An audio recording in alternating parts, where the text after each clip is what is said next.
The old livestock auction barn smelled of hay and desperation. Tom Harrison stood at the edge of the crowd, his weathered hands gripping the wooden railing as auctioneer's voice echoed through the humid air. He hadn't planned on buying anything today. Money was tight, the ranch was struggling, and his wife Sarah had made him promise to just look, nothing more. But then he saw the bull. It stood alone in the corner pen, separated from the other animals. Where the other bulls pawed the ground with aggressive energy, this one simply stood there, its massive frame trembling slightly. Its coat, which should have gleamed with health, hung dull and patchy. One eye was clouded over, and its ribs showed through in places they shouldn't. The animal's breathing came in labored gasps, each exhale a visible effort. Tom watched as buyer after buyer passed the pen without a second glance. Nobody wanted a sick bull. Nobody wanted the veterinary bills, the risk, the uncertainty. In the brutal economics of ranching, sentiment was a luxury few could afford. Tom knew this better than anyone. He'd been ranching for 32 years, had seen animals come and go, had made the hard decisions that kept a family business alive. He understood that sometimes you had to choose profit over compassion, that the land demanded practicality above all else. But something about this bull held his attention. Maybe it was the way it stood with a certain dignity despite its condition, or maybe it was the flicker of intelligence he saw in its one good eye. Or maybe, if Tom was honest with himself, he saw something of his own struggle reflected in that suffering creature, both of them fighting to stay standing when everything said they should fall. Lot 47, the auctioneer called. Bull, approximately 5 years old. Selling as is, no guarantees. Do I hear $50? Silence filled the barn. Tom felt his phone buzz. Probably Sarah checking in, making sure he was keeping his promise. His thumb hovered over the screen, but he didn't look down. He was calculating the cost in his head. The truck fuel to haul it home, the immediate vet visit, the medications, the special feed it would need. They couldn't afford it. They really couldn't afford it. $25. The auctioneer's voice had lost its enthusiasm. Anyone. This is below processing price, folks. Tom's hand shot up before his brain could stop it. $50. The auctioneer looked genuinely surprised. Sold to bidder 73. Sir, you understand this animal is sold as is. I understand, Tom said, already wondering how he'd explain this to Sarah. The drive home was quiet except for the sound of the bull shifting in the trailer behind his truck. Tom had named him Atlas. It seemed fitting for something carrying such a heavy burden. When he pulled up to the ranch, Sarah was waiting on the porch, arms crossed, that look on her face that said she already knew he'd broken his promise. Tom Harrison, please tell me you didn't. I had to, Sarah. You didn't see him. They were going to. He couldn't finish the sentence. She walked to the trailer and peered inside. Her expression softened immediately. Oh, Tom, what have you done? Something stupid, probably. No, she said quietly, reaching through the bars to let Atlas sniff her hand. Something kind. There's a difference. Dr. Patricia Chen arrived within the hour. She'd been the Harrisons' veterinarian for 15 years and had seen Tom through every crisis the ranch had faced.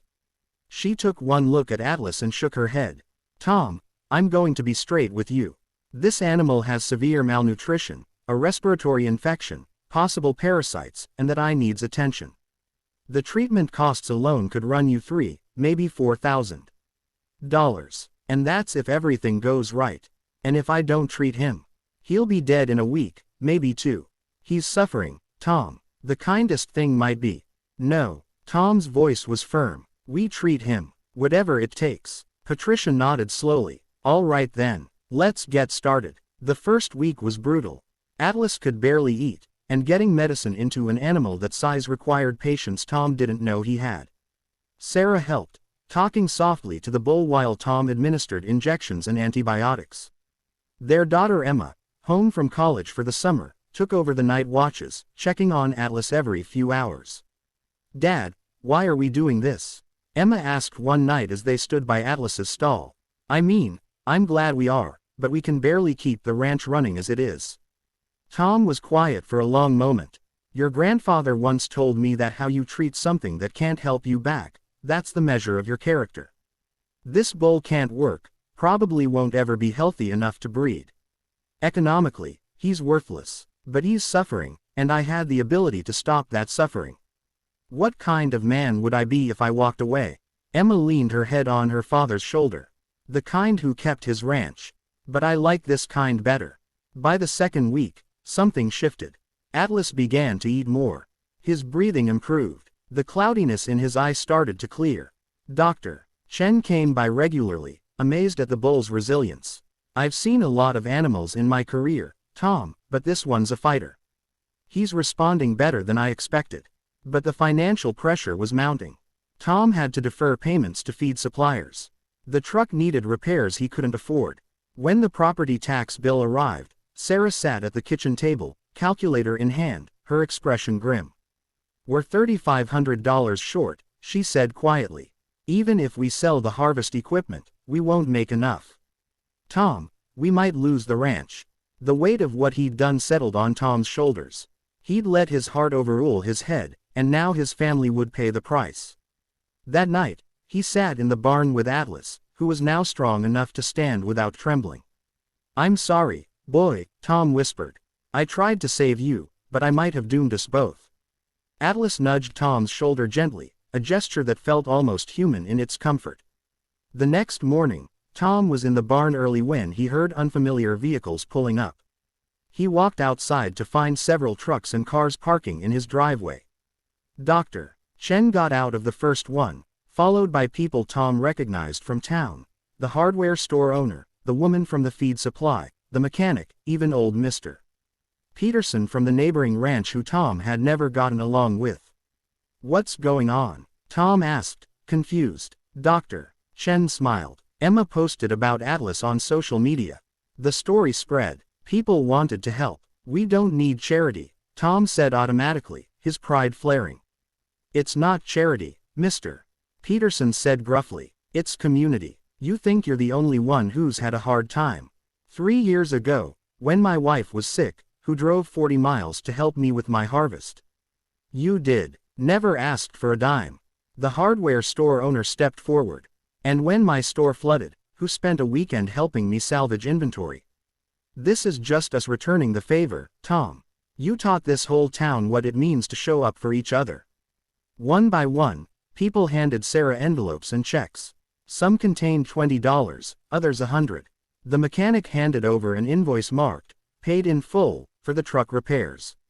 The feed supplier tore up their outstanding bill. By noon, they'd received over $6,000, enough to cover the vet bills, the property tax, and keep the ranch running for months. Tom stood speechless, overwhelmed by the outpouring. Emma filmed the whole thing, and the video went viral, not just locally, but nationally. News stations picked up the story.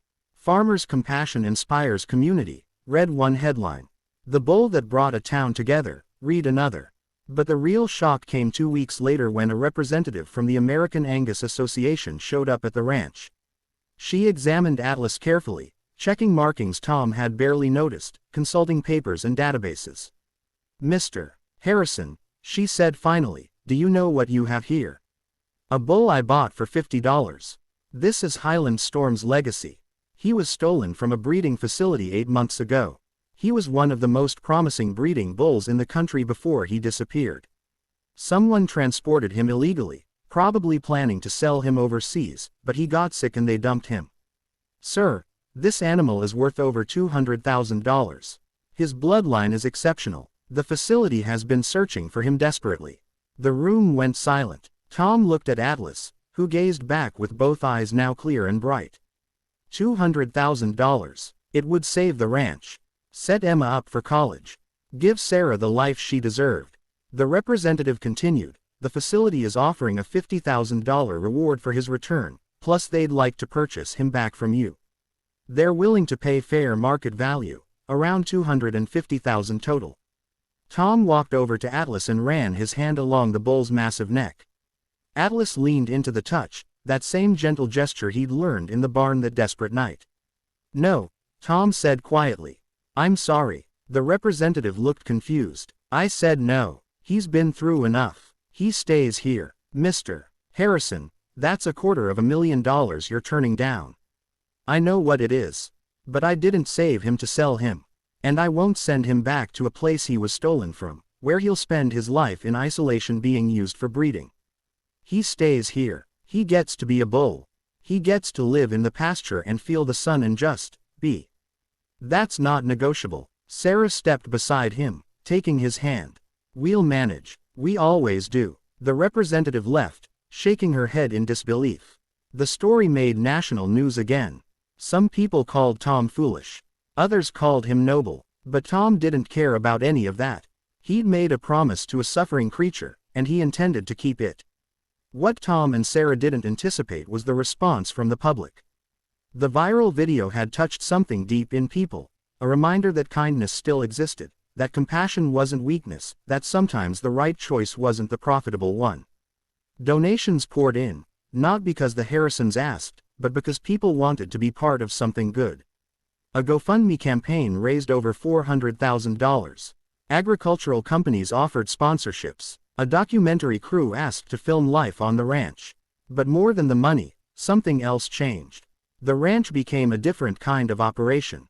School groups visited to meet Atlas and learn about compassion in farming. Veterans dealing with PTSD came to work with the animals as therapy. The Harrisons started a sanctuary for neglected livestock, funded by the donations that kept coming in. Atlas thrived. Within 6 months, he was completely healthy, a magnificent specimen of bovine strength and grace. He became gentle with visitors, especially children, as if he understood he'd been given a second chance and wanted to pay it forward. On a warm evening a year after that fateful auction, Tom stood in the pasture watching Atlas graze peacefully among the other rescued animals. Sarah joined him, slipping her hand into his. "Do you regret it?" she asked, saying no to all that money. Tom watched Atlas lift his head, surveying his domain with quiet dignity. "Not for a second. That $50 I spent at the auction. Best investment I ever made. I thought I was saving him, but turns out he saved us, saved this whole community, really. Reminded everyone what matters." Emma, now running the ranch's social media and educational programs, came running up. "Dad, you won't believe this. The governor wants to give you an award for agricultural ethics and community service." Tom laughed. "All because I couldn't walk away from a sick bull." "No," Sarah said softly. "Because you saw a living being suffering and chose compassion over convenience. That's the secret Atlas was hiding. Not his value in dollars, but his ability to remind people that kindness is worth more than profit. That mercy matters. That sometimes the foolish choice is the only right one."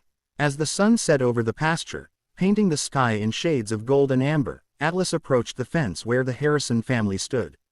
He lowered his massive head, allowing Tom to scratch behind his ears. In that moment, farmer and bull understood each other perfectly, two survivors who'd found redemption in the most unexpected place. The ranch would go on. The community would remain strong. And Atlas would live out his days in peace, a testament to the truth that sometimes the things we save end up saving us right back. All because one man couldn't walk away from suffering, even when walking away was the practical choice. In the end, that made all the difference.